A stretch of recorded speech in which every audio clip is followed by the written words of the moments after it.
Selamat pagi semuanya, salam jumpa.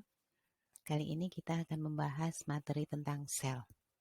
Sel, sebagaimana kita ketahui, merupakan unit struktural dan fungsional terkecil dari makhluk hidup. Sebelum berbicara tentang bagian dalam atau anatomi dari sel, kita perlu terlebih dahulu mengenal komponen-komponen kimiawi penyusun sel itu sendiri. Yang pertama, komponen utama dan paling banyak di dalam sel itu adalah air.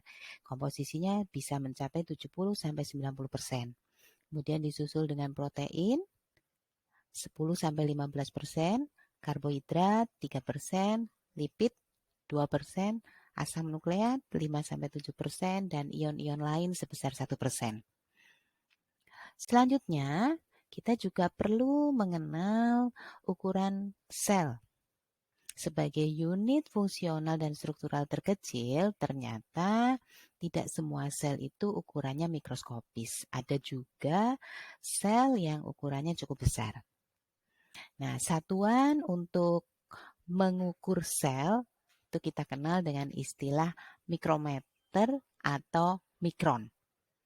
Nah, diameter sel itu beragam ya, berkisar antara 5 sampai 500 mikron yang umum. Nah, untuk sel prokariot diameternya kira-kira 1 sampai 10 mikron. Untuk sel eukariot termasuk juga hewan dan tumbuhan ya, itu kisarannya antara 10 sampai 100 mikron. Tapi ada juga sel hewan yang cukup besar ukurannya sampai 15 cm. Contohnya adalah sel telur burung unta. Sel tumbuhan juga ada yang ukurannya cukup besar. Di sini contoh sel tumbuhan yang ukurannya cukup besar adalah serat kapas dan juga serat kapuk.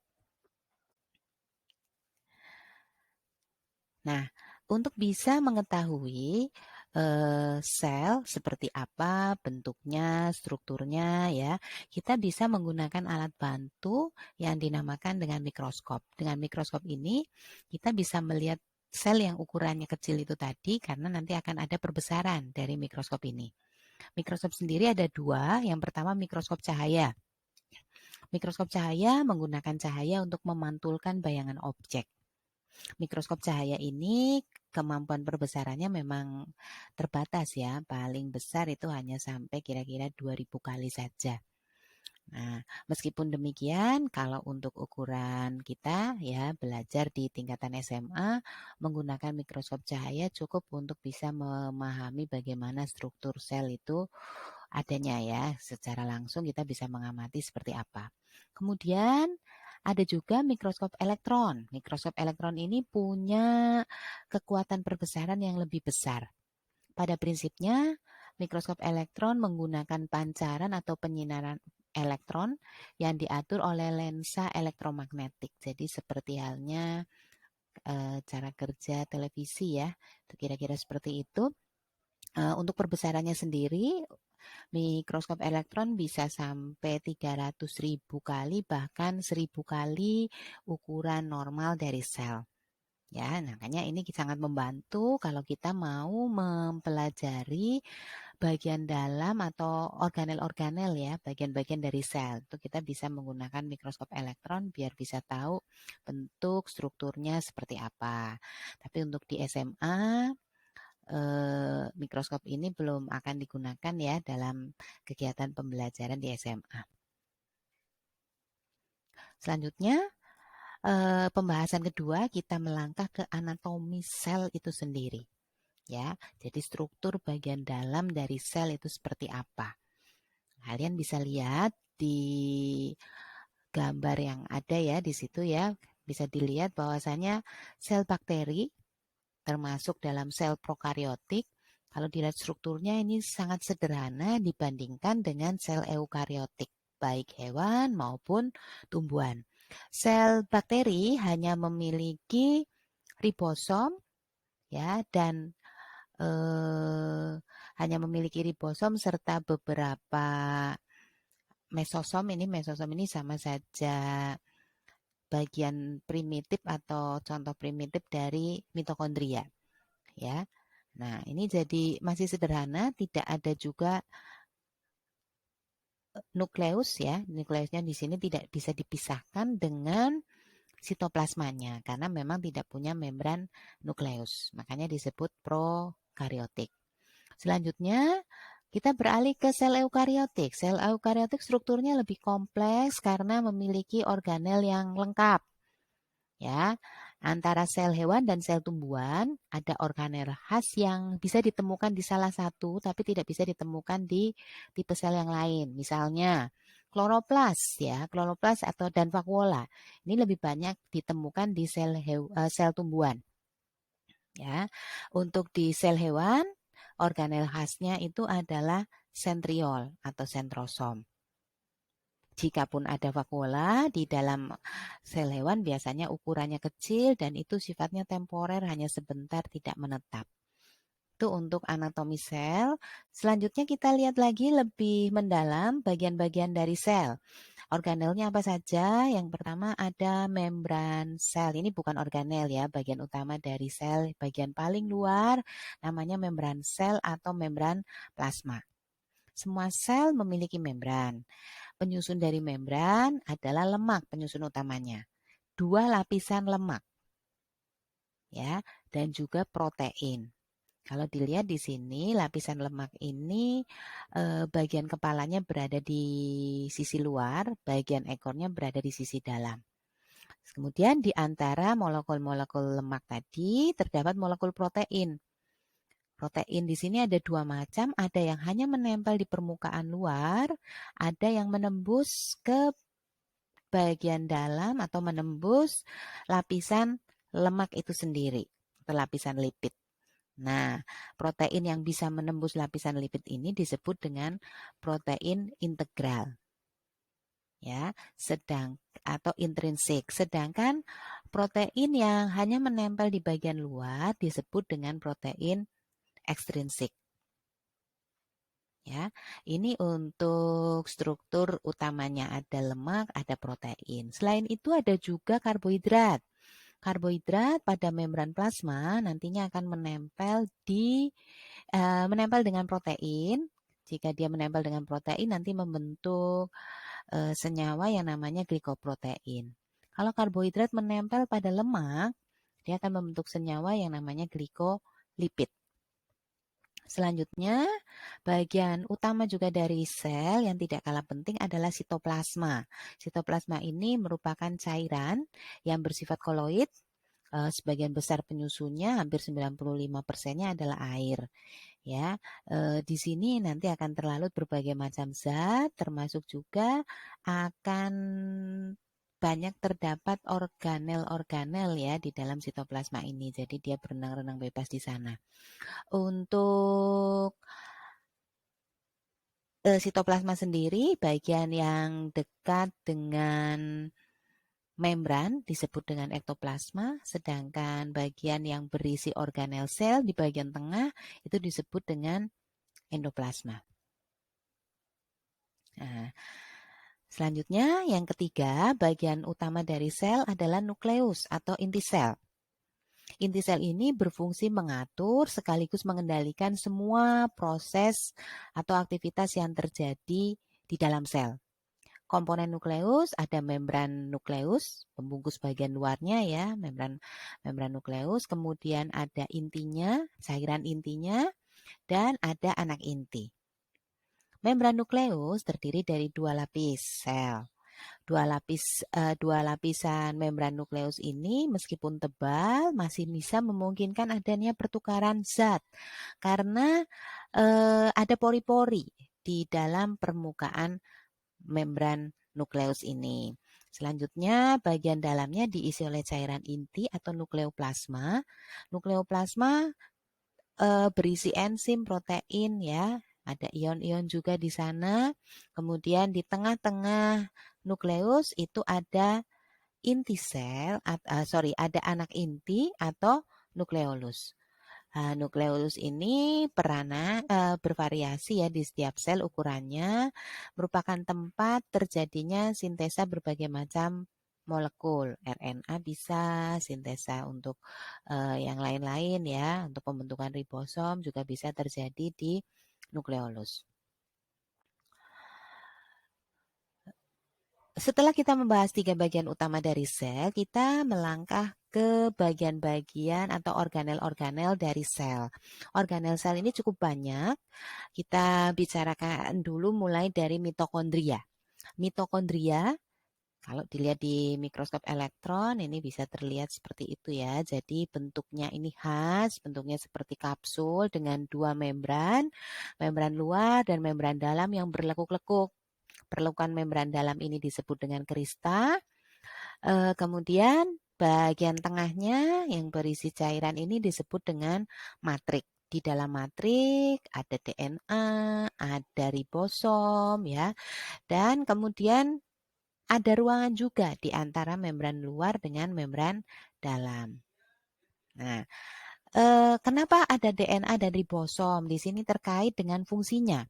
Fungsi dari mitokondria adalah sebagai tempat respirasi sel, di mana proses penghasilan energi ya atau proses produksi ATP itu terjadinya di sana melalui reaksi atau melalui respirasi seluler.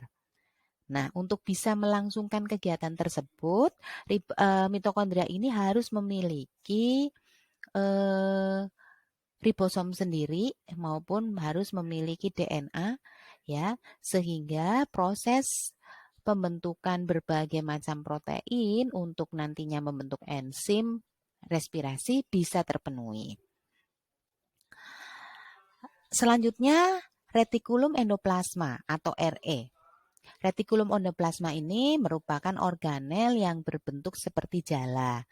Ada 2 macam RE, ada RE kasar dan RE halus. Perbedaannya adalah RE kasar, mengapa disebut sebagai RE kasar? Karena di permukaannya banyak terdapat ribosom. Ya, banyak terdapat ribosom, peranannya lebih banyak berperan dalam proses sintesa protein. Sedangkan RE halus ini kenapa disebut RE halus? Karena tidak ditempeli oleh ribosom sehingga permukaannya halus. Permukaannya halus di sini peranannya dia berperan sebagai tempat produksi glikogen, transport glikogen ya, lemak dan juga steroid. Ini lebih ke peranannya untuk membentuk zat-zat selain protein dalam itu ya untuk RE halus. Selanjutnya ribosom. Ribosom merupakan organel kecil diameternya hanya 20 nanometer, tapi peranannya cukup besar karena dia berperan dalam proses sintesa protein. Ribosom ini terdiri dari 2 bagian, subunit yang besar dan subunit kecil. Di antara subunit besar dan kecil ini nanti akan melekat mRNA, messenger RNA. Ya, cetakan proses pembentukan protein. Nanti akan datang tRNA membawa basa nitrogen yang sesuai sehingga nantinya bisa dihasilkan asam amino ya, sebagai produk akhirnya. Ribosom ada yang melekat pada permukaan RE, ada juga yang bebas. Jadi berada di bebas ya di sitoplasma. Nah, yang bebas ini biasanya berperan menghasilkan protein struktural dan enzim yang digunakan dalam proses metabolisme sel.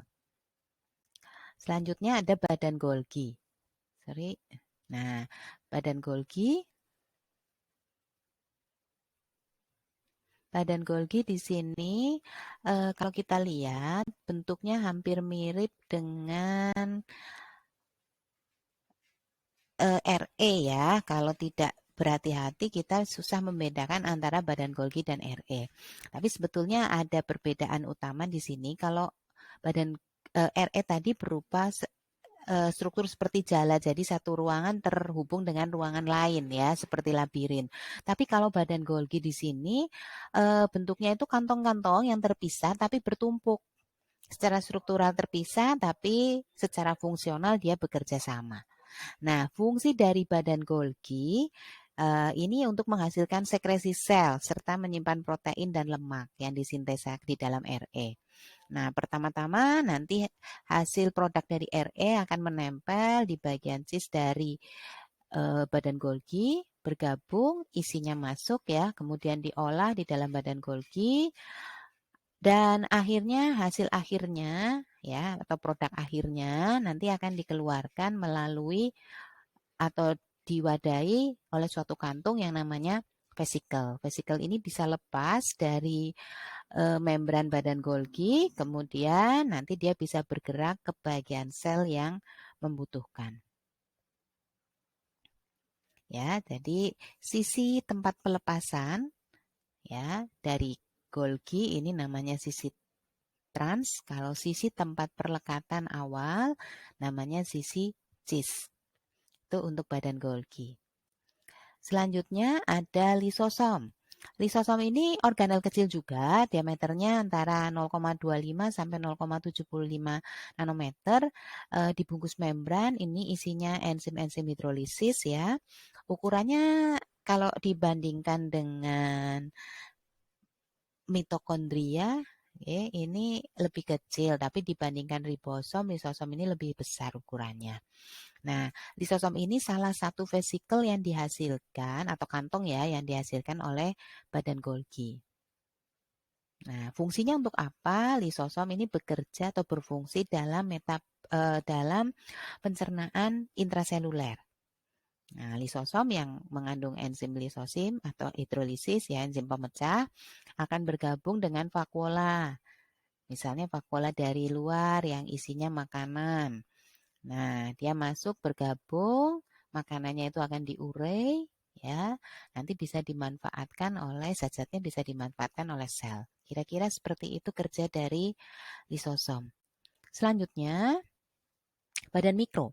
Badan mikro juga termasuk organel bermembran tunggal yang ukurannya kecil. Ada dua macam badan mikro, yaitu peroksisom dan glioksisom. Peroksisom bisa ditemukan pada sel hewan maupun sel tumbuhan.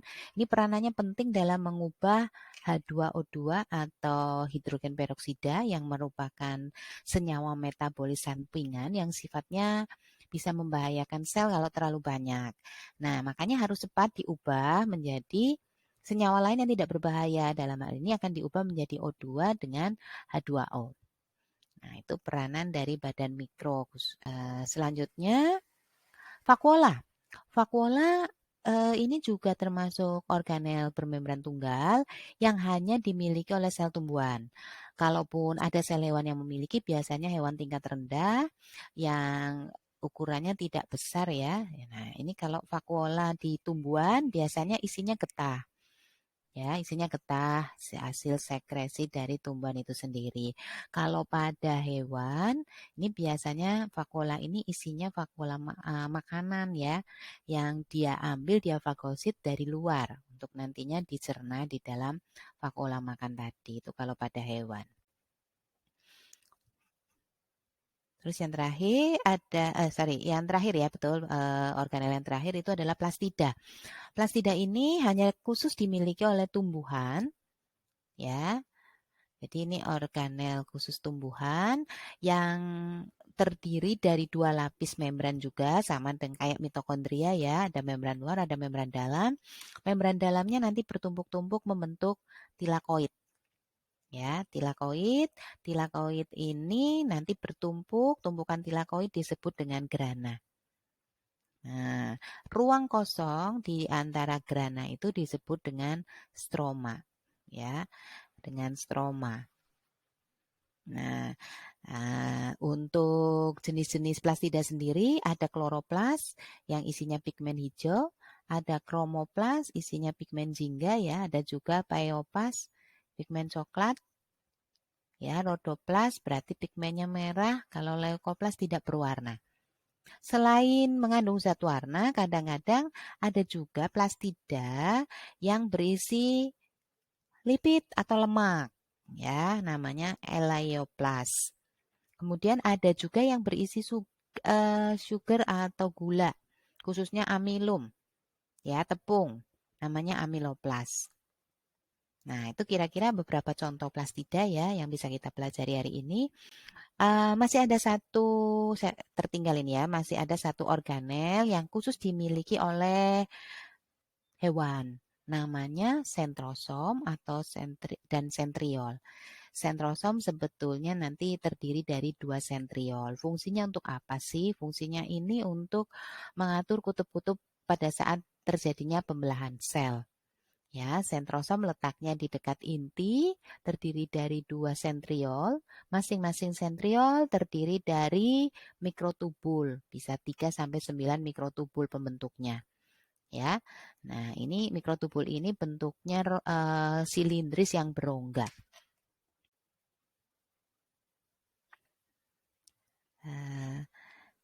Ada lagi bagian dari sel, mengapa dibahas di belakang ya, karena ini hanya terdapat di sel tumbuhan. Ini bukan merupakan organel ya. Bagian sel khusus itu disebut dengan dinding sel. Bagian terluar yang melindungi sel tumbuhan namanya dinding sel.